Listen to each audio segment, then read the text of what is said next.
एक शिकारी सुबह से जंगल में घूम रहा था। वो कभी झाड़ियों के पीछे देखता, कभी दरख्तों के दरमियान, लेकिन उसे कोई शिकार नहीं मिला। थकावट और मायूसी ने उसे घेर लिया। चुनाचे वो थोड़ी देर आराम करने के लिए एक घने दरख्त के नीचे बैठ गया।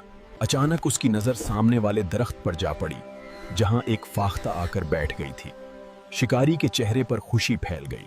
उसने दिल ही दिल में कहा, मेरा रब मेरी बेबसी देख रहा था, उसी ने खुद मेरा शिकार मेरे पास भेज दिया है। उसने फौरान अपनी गलील निकाली, उसमें एक छोटा सा पत्थर रखा और निशाना बांध लिया। पत्थर फाख्ता को जा लगा। वो शदीद जख्मी होकर फड़फड़ाती हुई जमीन पर आ गिरी और शिकारी धीरे धीरे उसकी तरफ बढ़ने लगा। शिकारी ने अपनी जेब से चाकू निकाला और फाख्ता को ज़िब्ह करने ही वाला था कि फाख्ता कमजोर आवाज में बोली, लेकिन अल्लाह ने तुम्हें जुल्म करने, हद से बढ़ने और बिला वजह किसी की जान लेने से मना किया है। ऐ इंसान, मैं जानती हूँ कि अल्लाह ताला ने ये दुनिया तुम्हारे लिए पैदा की है, मगर उसने तुम्हें अगर इंसान नाफरमानी करे तो वो अल्लाह की पकड़ से नहीं बच सकता। ये सुनकर शिकारी रुक गया। वो हैरत से फाख्ता को देखने लगा। फाख्ता ने कमजोर मगर पुरअसर आवाज में बात जारी रखते हुए कहा, मेरे 4 नन्हे बच्चे हैं जो अभी सिर्फ चंद दिन के हैं। उनकी माँ सिर्फ मैं हूँ, तो ही मेरे बच्चे भूख और प्यास से मर जाएंगे। क्या ये 4 बेगुनाहों का कत्ल नहीं होगा?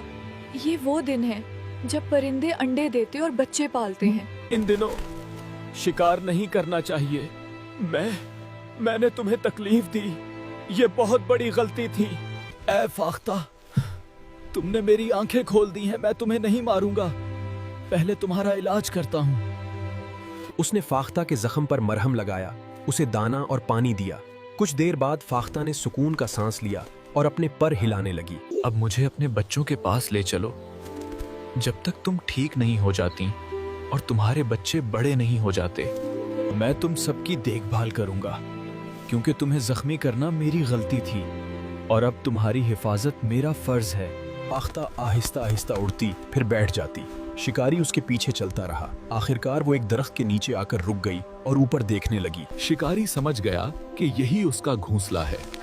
वो दरख्त पर चढ़ा तो वहां 4 नन्हे नन्हे बच्चे मौजूद थे। उसने एहतियात से घोंसला उठाया और नीचे आ गया। फाख्ता खुशी से अपने बच्चों को दाना खिलाने लगी। शिकारी उन सबको अपने घर ले आया। वो रोजाना उनकी देखभाल करता, उन्हें दाना देता, पानी पिलाता रहा। वक्त गुजरता गया, फाख्ता सेहतमंद हो गई और उसके बच्चे भी बड़े होकर उड़ने लगे। एक दिन शिकारी ने कहा, ऐ फाख्ता, तुमने मुझे जुल्म करने से बचा लिया। मैं तुम्हारा पैगाम लोगों तक पहुंचाऊंगा ताकि कोई भी उन दिनों में परिंदों और जानवरों को नुकसान ना पहुंचाए, वरना उनकी नस्ल खत्म हो जाएगी। अब तुम और तुम्हारे बच्चे आजाद हो, जहां चाहो जा सकते हो।